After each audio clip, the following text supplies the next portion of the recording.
Atha Yoga Anushasanam. Namaste. Welcome to Unravel the Thread, a podcast for people who want to apply the Yoga Sutra to yoga practice and to life today.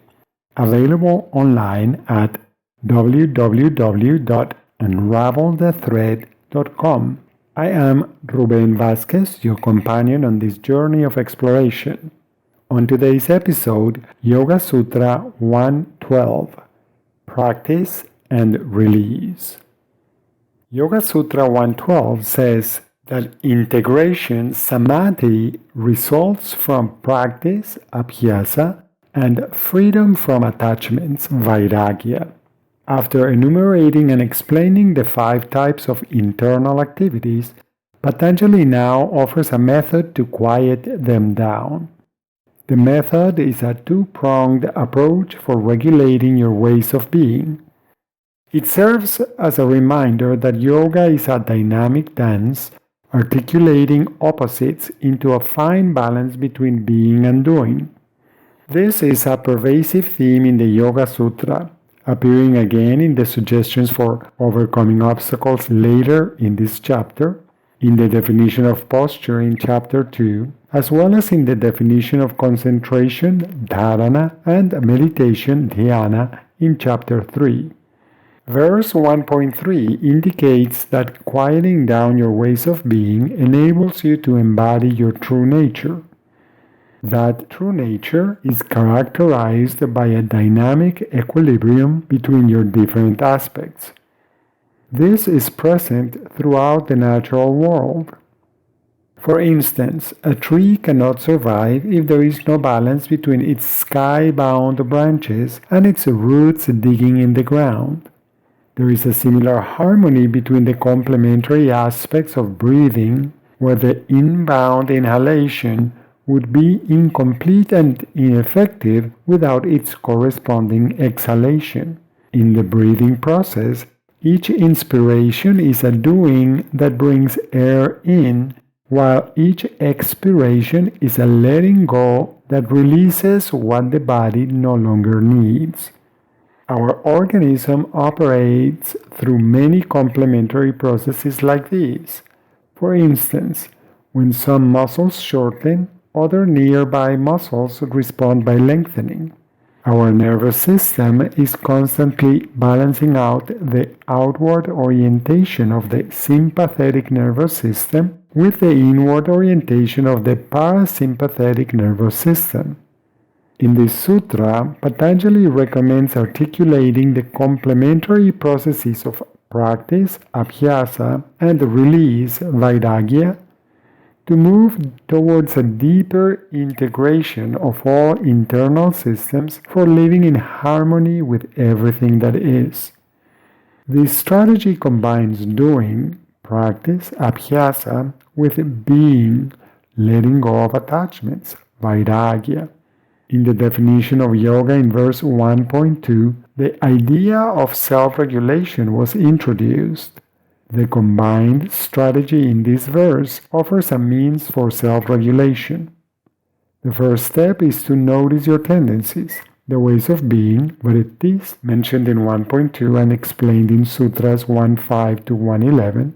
Keep in mind that anything you practice, even what you practice unconsciously, will become stronger.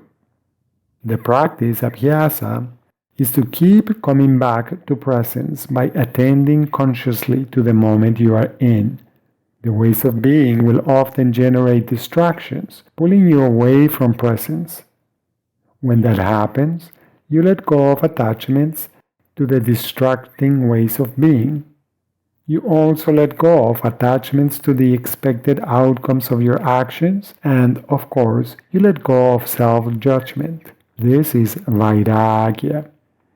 This strategy is encapsulated in an idea mentioned before. The practice is to keep coming back to presence without strain, without struggle, without self-judgment, and with a friendly attitude that brings a gentle smile to your face.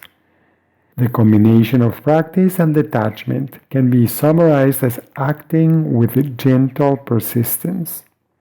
This strategy is a practical and effective approach to self-regulation.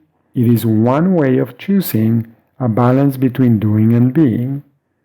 Awareness of your own tendencies, ways of being, or vrittis makes the process easier and more effective. In fact, this is a gradual process of cultivating sensitivity to internal and external feedback to determine how much to do and how much to let go of. The feedback also indicates if what you are doing is working or not. Beware of the expectation that what worked before should work again in exactly the same way. This is seldom the case. Perhaps the only formula that will work every time is be present. In practical terms, practice, abhyasa, is to align with your capacity for awareness, to respond to the specific situation that you're in the best way you can, and then to be content with the results, vairagya, even when they are different from what you planned or expected. Some questions for contemplation and for applying these ideas. What are you currently practicing? Of what you are practicing, how much is conscious and how much unconscious? What are your tendencies in what you practice? Too much? Just right? Too little? What are you attached to? Do you take yourself too seriously? How do you balance out what you do with just being? To what extent do you try to manipulate the outside world to match your agenda? How do you know that you have found a point of equilibrium between being and doing?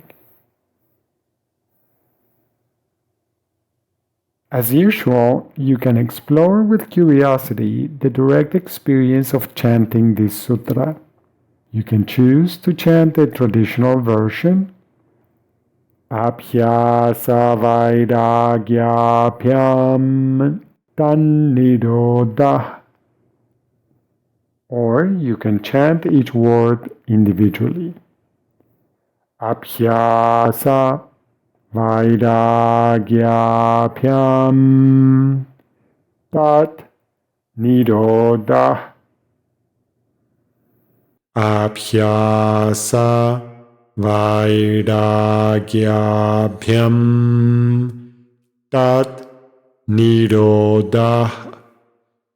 Abhyasa Vairagyabhyam Tat Nirodha. Abhyasa Vairagyabhyam Tat Nirodha. Abhyasa Vairagyabhyam Tat Nirodha. Thank you very much for listening. I hope you can join me for the next episode when we continue exploring each individual sutra. Next time, Sutra 13 in Chapter 1. Please remember that you can find more information at unravelthethread.com. I would appreciate it if you could share this podcast with other like-minded people. Thank you. Until next time, Namaste.